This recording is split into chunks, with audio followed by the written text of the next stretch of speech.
তখন আমার কতটা অপমান হবে। ও তো আমার মান সম্মান ধূলিসাৎ করে দেবে।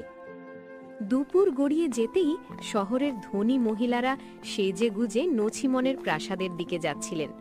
রাস্তার একটি সরু গলি দিয়ে যাওয়ার সময় তারা ফুলবানুর ছোট ভাঙা কুঁড়েঘরটি দেখতে পেলেন। ফুলবানু তখন ঘরের ছাদে কাপড় শুকাচ্ছিল। ও ফুলবানু বোন, তুমি এখনো এখানে? তোমার ছোট বোন নসিমনের বাড়িতে এত বড় পার্টি, ওর মেয়ের প্রথম জন্মদিন। তুমি তো মাসি, তোমার তো সবার আগে সেখানে পৌঁছানো উচিত ছিল। ফুলবানু শুনে চমকে গেল। ও হ্যাঁ হ্যাঁ, আমি জানি। আমি শুধু ঘরের কাজগুলো সারছিলাম। আপনারা যান, আমি একটু পরেই আসছি। ঠিক আছে, তাড়াতাড়ি এসো।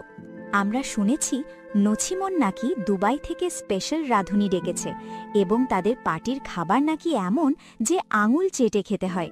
হ্যাঁ বোন, এটা তো খুব আনন্দের খবর। আপনারা যান, আমি সেজে আসছি। মহিলারা চলে যেতেই ফুলবানুর মুখ ম্লান হয়ে গেল। আমার আপন ছোট বোন, আর সে আমাকে একবার মনেও করল না।